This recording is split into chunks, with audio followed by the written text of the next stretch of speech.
Tipo, parte. é.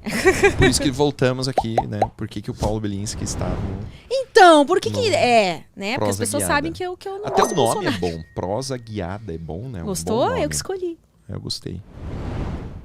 E aí, então vamos falar daquela conversa que a gente tava aqui antes. Você me falou que você é contra a pornografia, né? Sim. Sim, fala só. Sim. Meu, Me conta como que era você chegou. o único assunto que eu queria falar aqui hoje. Ah, assim que eu falei, mano, eu é. preciso falar sobre isso. Então, Porque eu acho que... Pode falar bastante foi uma palavrão? armadilha, né, Paulo? Foi. Foi uma armadilha. Essa é a nossa revolução. Eu tenho certeza que todos os punheteiros assistem este Deve ter muitos punheteiros podcast. assistindo aqui. Com certeza. Então agora eu vou, né, explicar algumas coisas pra vocês que eu descobri. Né, uma coisa que eu tava falando com a Amy é que depois que eu fiz a leitura de um livro chamado Your Brain on Porn, que é um estudo que fala sobre os efeitos do consumo da pornografia, tanto em homens quanto mulheres, depois que eu li esse livro, eu mudei. Né? Mas eu nunca falei para as pessoas que eu consumia pornografia. Né? A primeira Playboy que eu comprei foi a Playboy da Feiticeira. Nossa, Né? E eu lembro da assim Feiticeira. perfeitamente aquela capa rosa, ela num cenário meio Oriente Médio, assim, tinha uma romã no meio lá, eu não lembro exatamente qual que era o papel da romã. Mas isso, né, eu consumi pornografia, né? Eu tinha Playboy, tinha revistinhas e tudo mais. Mas a pornografia por vídeo, ela só chegou na minha casa depois que eu tivesse essa internet, com 18 anos de idade. Então, de certo modo, quando a gente analisa a intensidade do estímulo provocado pela foto, comparado com o estímulo provocado pela vida real, não tem comparação. A vida real é muito melhor. Sim. Né? É muito mais intenso do que você ler uma Playboy. Né? A Playboy em si, cara, eu duvido que o cara fique mais do que 3 vezes olhando uma Playboy. Porque o estímulo dele perde a graça muito rápido.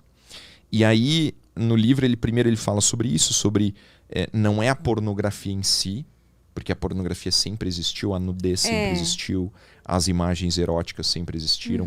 É só você abrir qualquer livro de história da arte que você vai ver um monte de mulher nua, né?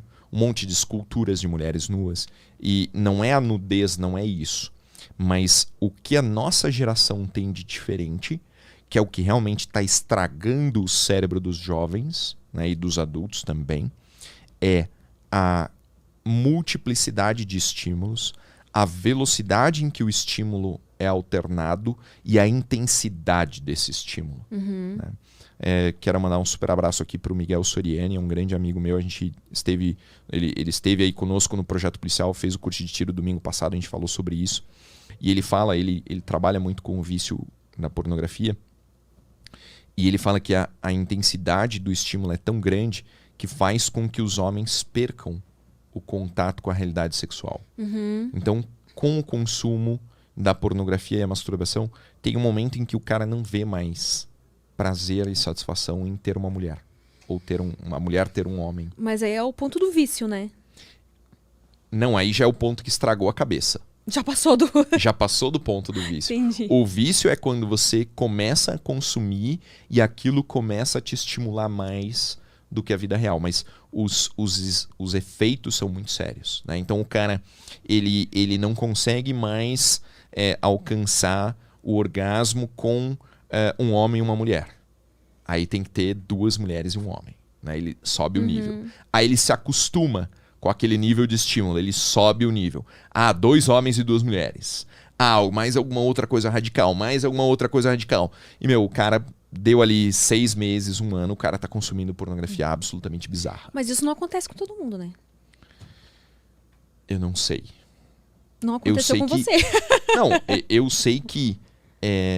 Tá, tudo bem, tem essa parte importante que você falou. Você começou a ter contato com isso só a partir dos 18 anos. E eu concordo que antes dos 18 anos não é. Tanto é que eu, como eu falei pra você aqui nos bastidores, apesar de trabalhar com isso, eu não assistia filmes.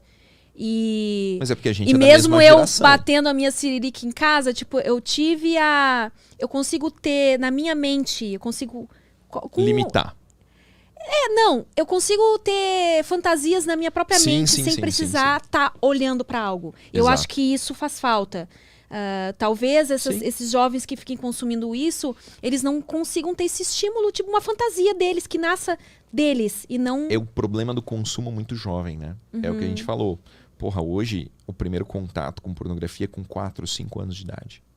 Nossa, isso eu acho Aí você bizarro. Desde essa tenra idade, o referencial de estímulo sexual passa a ser a pornografia, que é absolutamente diferente da realidade.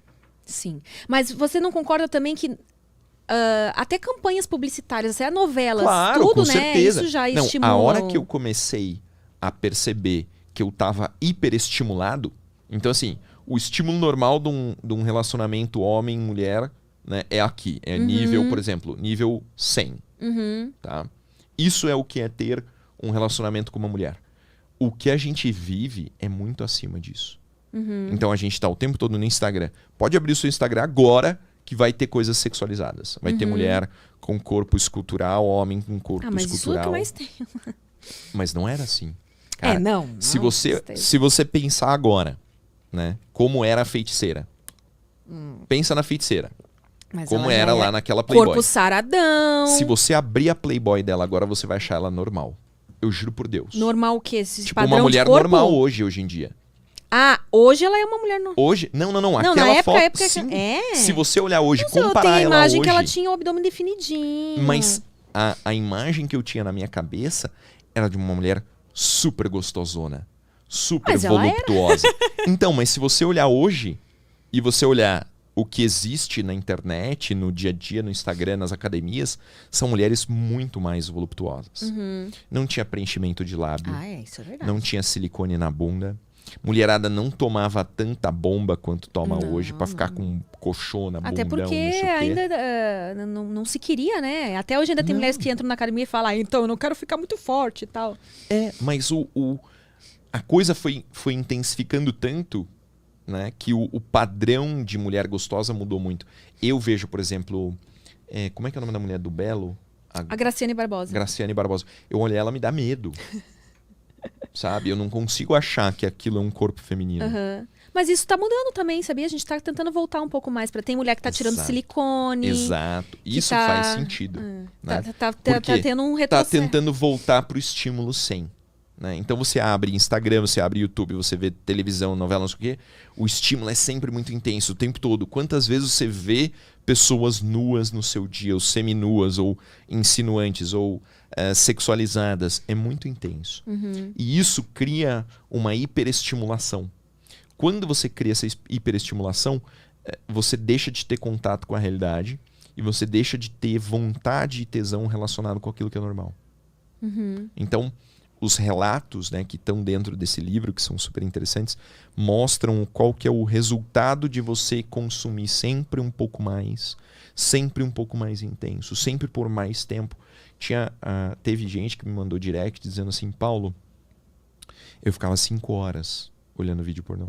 Meu Deus! Por quê? Porque o cara estava sempre procurando um estímulo mais forte. Então, mas aí, Paulo, é aquilo que eu acredito que tem como consumir sem se viciar. O problema é isso, se a pessoa assiste todo dia, mais de uma vez por dia. Exato. E realmente acontece isso. Uma coisa é você bater a sua punheta, né? Você já sabe o estímulo, a intensidade. Então, aí eu entendo que... Bater a punheta não gera um estímulo que não é real? Qual que é a relação entre bater uma punheta e ter uma relação sexual com uma mulher? Então, é bem diferente. Você não conhece mulheres que não conseguem gozar sem tocar a cirílica? Mas é porque isso se deve à incompetência da maioria dos homens, desculpa. Será que ela não se viciou naquele estímulo específico? Não, é porque a relação sexual com um homem, a mulher ela tem que se conhecer muito bem para ela ficar em posições que vão favorecer. É muito difícil uma mulher conseguir ter um orgasmo só vaginal. Geralmente ela vai ter que ter o estímulo do clitóris junto.